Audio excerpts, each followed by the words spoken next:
Yankees hits it in the air to center. We will see you tomorrow night. What's up, sports fans? Welcome back to KLW Sports Gaming. We've got a good one for you today from Yankee Stadium. It's daytime baseball in the Bronx. We've got an interleague matchup between the New York Yankees and our Cincinnati Reds. On the mound for the Yankees today is Luis Severino. He has started in 4 games this year with a 1-1 record. He's got a 5.70 ERA. He's pitched 23.2 innings. He's looking to turn things around today against the Reds. For the Reds, pitching is Luis Castillo. He's started in 4 games. He has a 2-0 record with an ERA of 1.73. He's had a phenomenal start to his year. He's only given up 16 hits in those 4 starts. He's struck out 34 and walked 10. Up in the top of the first for the Reds is Nicholas Castellano with 2 outs. He smokes one in the left center gap, and that'll be a double for the Reds here in the first inning.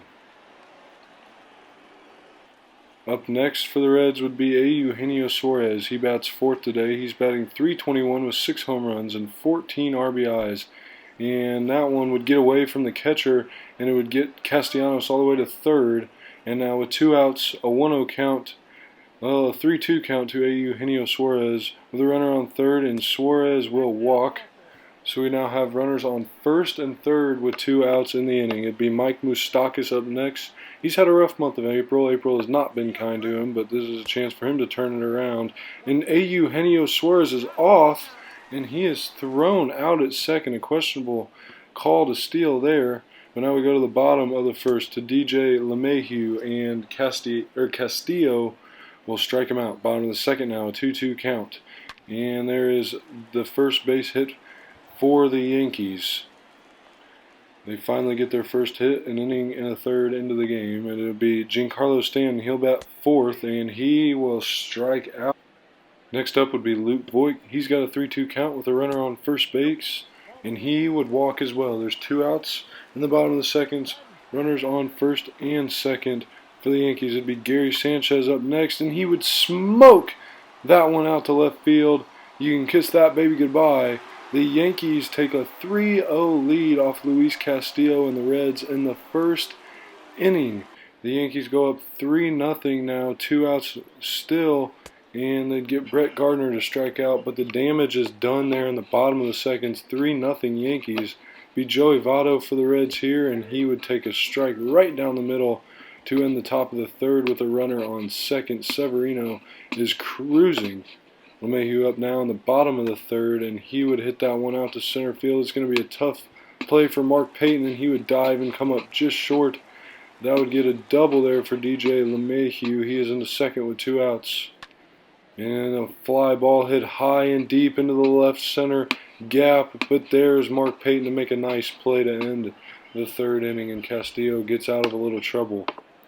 It'd be Eugenio Suarez up for his second at-bat of the game. A 3-2 count to him. And he would strike out one of Severino's 10 strikeouts on the day. He was cruising all day long. Now to the bottom of the fourth, it'd be Gleyber Torres. And he'll hit one in between the third baseman and the shortstop for a base hit. And there's now a runner on first base to start off the bottom of the fourth for the Yankees. And this does not look good. Eugenio Suarez went down on the play on that dive. And they're saying that Suarez might just have played his last game of the season. That would not be a good sign for Reds fans. Nick Senzel will take over at third base. More on that one later.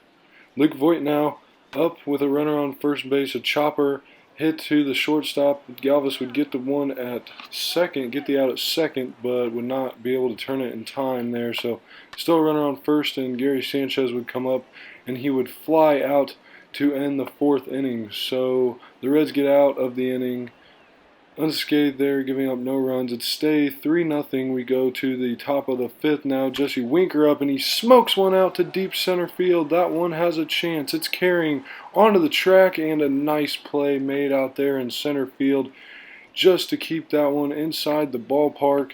And now it's Tucker Barnhart up, and he will swing through strike 3, a drop third strike. And he gets, and the catcher makes the play and gets the out. So out of that inning, bottom of the 5th, and Castillo hits Brett Gardner there. It was interesting because Gardner looks like he may have swung, but It hits him on the shoulder as he goes around, and they'll say that he'll get to take his base. Interesting call there by the umpire. And then Joe Urshela up, he'll get that one through the middle. And now we have runners on first and third. Brett Gardner gets into third. Runners on first and third with nobody out in the bottom of the fifth. It's now Miguel Andujar, and he will walk. Castillo is in some trouble. He has nobody out in the bottom of the fifth here, and the bases loaded. That one, the infield was in, and that one popped over the head of Votto and scored a run. So now it's 4-0 Yankees. 2-2 count now to Aaron Judge, and he would check his swing, and they'd say he goes around. So there's out number one of the inning, Castillo's 7th strikeout of the game. Now Gleyber Torres up to bat. He'd hit that one into deep right field. Aquino's going to have to make a tough play. Here comes the runner to the plate, and he got him right at the plate. Luckily, the Reds get out of that inning just giving up the one run. Now going to the top of the sixth, Nicholas Castellanos up. He hits one up the middle right into the shift. That's been the type of day it's been for the Reds. They have just one hit through 6 innings. Now top of the 7th, 2 outs.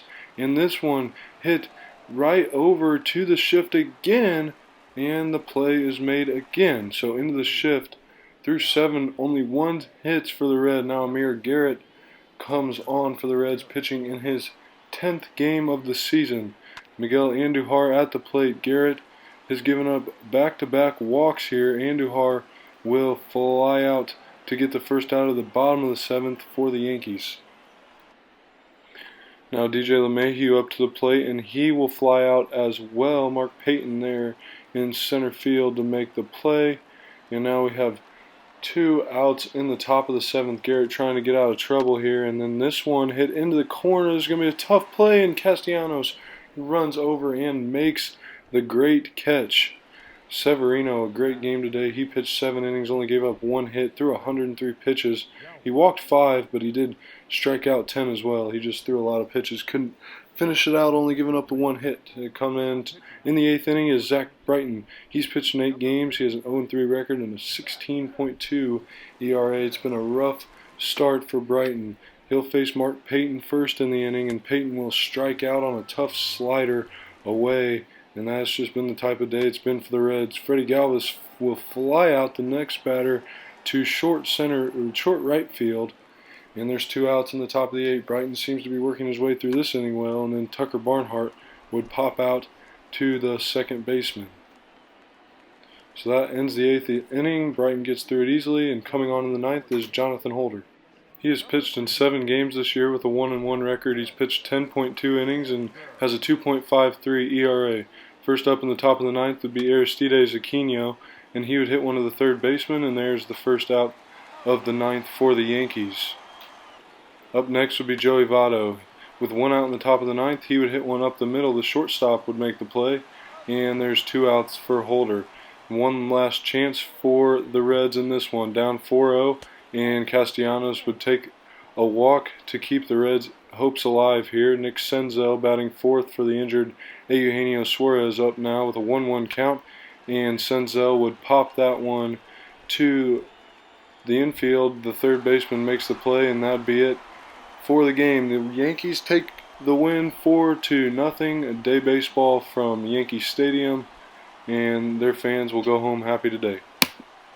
Luis Severino pitched an amazing game today through 7 innings, only giving up the 1 hit. He did walk 5 and threw 103 pitches through those 7 innings, so he wasn't able to finish his day of work, but he struck out 10 as well. On the other hand, Luis Castillo made a couple mistakes, gave up that 3-run home run, but otherwise he held the Yankees pretty well in check. Taking a look at the stats today, not a lot to see on the Reds side of things. They only had the 1 hit. That was Castellanos' double in the first inning. Senzel went 0 for 1, but he walked. Mike Moustakas walked as well, and so did Mark Payton. On the Yankee sides of things, Gary Sanchez homered. He was 1 for 4. DJ LeMahieu had a double and an RBI. He was 2 for 4. Gleyber Torres was 3 for 4, and Luke Voit was 1 for 3. Before we hop into game number 2, I just want to take a look at Eugenio Suarez's injury and what it means for our team going forward while he is on the IL. So he did end up tearing his shoulder. He'll be out 1 to 2 months. Initially, we thought he'd be out longer, so that's a good sign. And we did have to place him on the 60-day IL. We'll reevaluate after those 60 days and see where he's at. But we need to place him there so that we could call someone up. And the guy we ended up calling up was Tyler Callahan. He is a second baseman. He came straight from Double-A. We put him on our Major League roster and on the 40-man. It opened, putting Suarez on the IL opened up a 40-man spot, so that is what we did with Tyler Callahan. He's got good fielding stats. His hitting obviously isn't great, but he's probably not going to end up playing a lot for us, but we needed this guy. We needed to call someone up for a utility guy while Suarez was hurt, so that is what we did, and he'll be on the Major League roster for the time being. Take a look at the lineups and the changes we had to make because of the injuries. Nick Senzel will be the guy that will take over the everyday role while Suarez is hurt. His hitting stats aren't great. He has okay contact versus lefty. His clutch, discipline, durability are all okay. Fielding-wise, he's a pretty good fielder. He's decent. He'll play second base most of the time. We'll move Mike Moustakas over to third most of the time. His speed is very good, so that's nice to have. We don't have a ton of speed on this team, so having his speed is a plus. Otherwise, Nick Castellanos will bat first in leadoff spot now, and Aristides Aquino will bat 4 while Suarez is hurt. Just wanted to give you guys a little update before we hop into game number 2. Welcome to Great American Ballpark, where we will see our NL Central leading Cincinnati Reds take on the NL East leading Atlanta Braves in game number 1 of the final series of April for the Reds. On the mound today is Sonny Gray. He started in 5 games. He's got a 1-3 record with a 3.68 ERA. He's pitched in 29 innings. He's given up 22 hits, struck out 29, and walked 11. Against him today for the Braves will be Mike Soroka. He started in 6 games with a 2-2 record and a 3.32 ERA. He's pitched in 38 innings, given up 40 hits, struck out 26, and walked 9. Taking a look at our starting lineups tonight for the Braves, it's Albies, Markakis, Freeman, Acuna, Flowers, Culberson, Duvall, Camargo, and Soroka will finish out. For the Reds, replacing Mike Moustakas is Josh Van Meter. He'll play second base and bat 7th. Leading off for Atlanta is Ozzie Albies against Sonny Gray here, and he will take this one into deep right center field, and that one will get down into the fence for the first batter of the game. The Braves starting off nicely with a double there from Ozzie Albies. Next up would be Nick Markakis, and he would line out right to the shortstop Freddie Galvis. So there's one out in the top of the first. Next up would be Freddie Freeman, and he would then fly out to Aristides Aquino out there in right field, and he's got a great arm, and Ozzie Albies will not test him from second base. So now 2 outs in the top of the first. Sonny Gray trying to get out of trouble. Ronald Acuna Jr. would smoke that one out to center field, but not deep enough. There for the out would be Jesse Winker, and just like that, Sonny Gray gets out of the first inning, and we'll go to the bottom of the first with 0-0. Into the bottom of the first now, 2 outs, a 2-2 count to Joey Votto. And Votto would strike out Mike Soroka, goes 1-2-3 in that first inning, looked dominant on the mound there in that first. Johan Camargo would come up in the top of the third, and he'd hit that one into left center, and Jesse Winker would not get there in time, and Johan Camargo has himself a double to lead off the third inning off of Sonny Gray. Now next up would be Soroka. He'd look to bunt here and get the bunt down. He would, but it's too deep. It rolls too far to third base, and Johan Camargo could not advance, so nothing good there for the Braves. Soroka gets out, and Camargo stays right at second. The next batter would be Ozzie Albies, and he would strike out a nasty 12-6 curve from Sonny Gray, his 3rd strikeout of the game. And then another one, Nick Markakis takes a pitch that looked to be maybe high, but Sonny Gray gets the call, and there's his 4th strikeout of the game. Now into the bottom of the third for Cincinnati, Josh Van Meter up. Cincinnati yet to get a hit, and there is their first one from the backup second baseman filling in for Mike Moustakas today, who's been struggling in the month of April. Van Meter on first, and now it's Tucker Barnhart with a 3-1 count. The pitch from Sirocco is way outside, so the Reds now have first and second with nobody out in the bottom of the third. It'd then be Sonny Gray batting ninth, and he would bunt one down the third base line. They're able to make the play at second, but Gray would be fast enough to get to first. Now we have first and third with one out for the leadoff batter, Nicholas Castellanos. The 1-2 pitch gets by the catcher, and Josh Van Meter's going to come home, and he will score. The Reds get on the board due to a wild pitch there from Sirocco, and now it'll be Castellanos would strike out, and Senzel would do the same to end the third, but they get lucky and get that wild pitch past the catcher, which would score a run for the Reds. Josh Van Meter would get in there. And now we're into the top of the fourth, where the Braves would get a hit right off the bat there with no outs in the top of the fourth, and it'd be Charlie Culbertson up now with 2 outs, and he would take strike 3, another one that looked like it was out of the zone, but Gray gets the call, so it'll stay 1-0. Now it's Joey Votto up in the bottom of the fourth to lead it off, and a pitch from Sirocco. He hangs a slider there, and Votto crushes it to deep right center, and it would get down right on the base of the wall. It was where it would hit, and Joey Votto cruises into second for a double. He is amongst the team leaders on doubles this year with 7. So he is really hitting the ball well to start off his 2020 campaign. Joey Votto gets in with a double to start off the top of the fourth.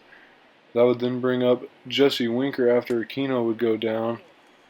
And Jesse Winker would walk to give us first and second now with just 1 out in the fourth. Sirocco is struggling walking batters today. And then Freddie Galvis, he has been awful with runners in scoring position, hits into a double play to end the fourth inning, and no damage done there. The Reds keep a 1-0 lead. Heading now to the top of the fifth is where Adam Duvall will start out. He will strike out. Sonny Gray has been on his game tonight, his 7th strikeout. It would then be Sirocco who will stay in the game, and he would get a base hit over the head of Freddie Galvis, so the pitcher comes up big for the Braves and gets a base hit, keeps the inning alive with 2 outs.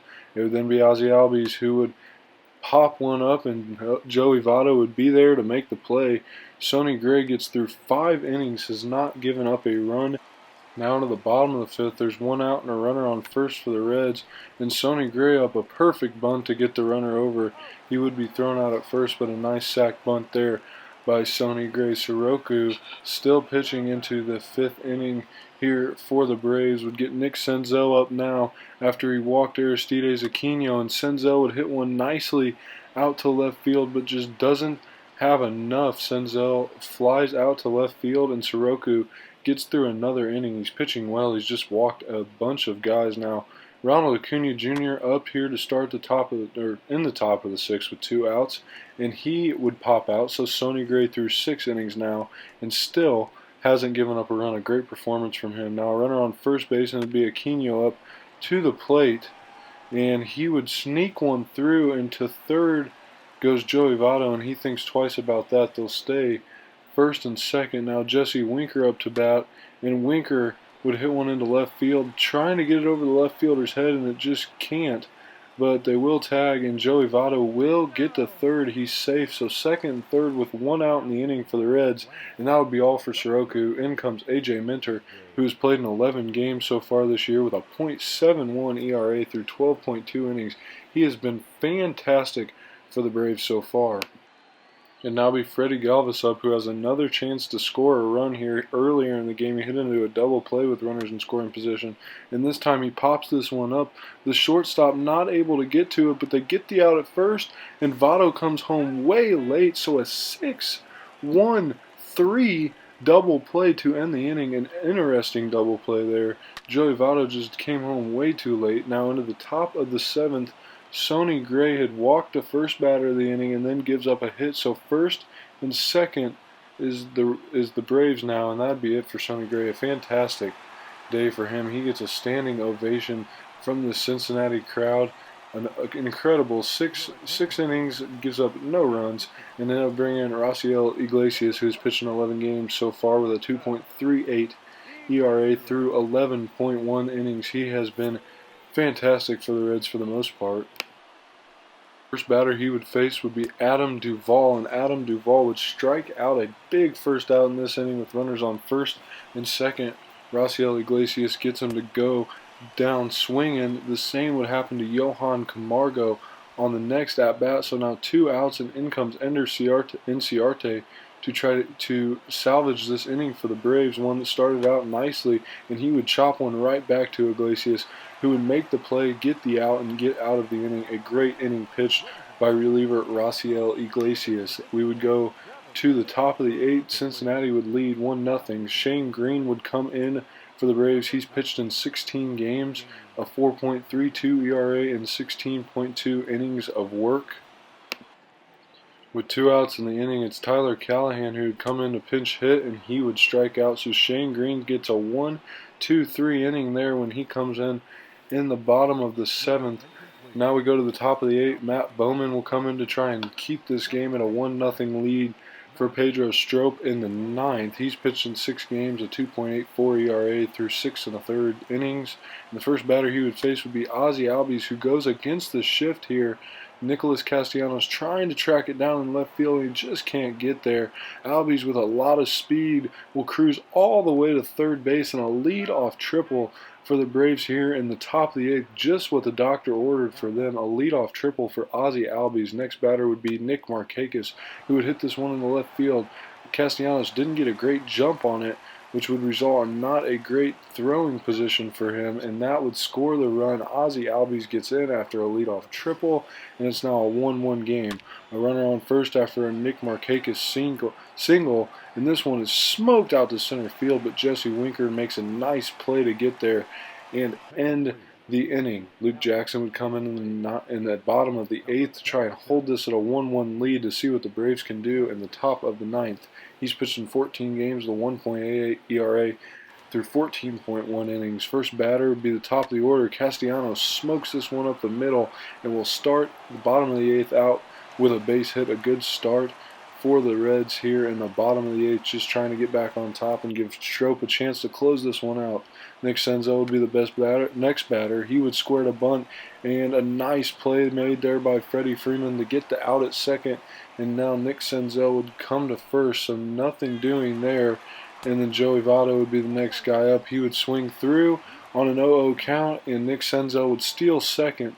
It'd still be Votto with a 2-1 count to him with 1 out in the bottom of the 8th, and Votto comes through in a big way here, gets a hit, and now Senzel gets in. He advanced on a wild pitch after stealing second, and then scores on a Joey Votto single.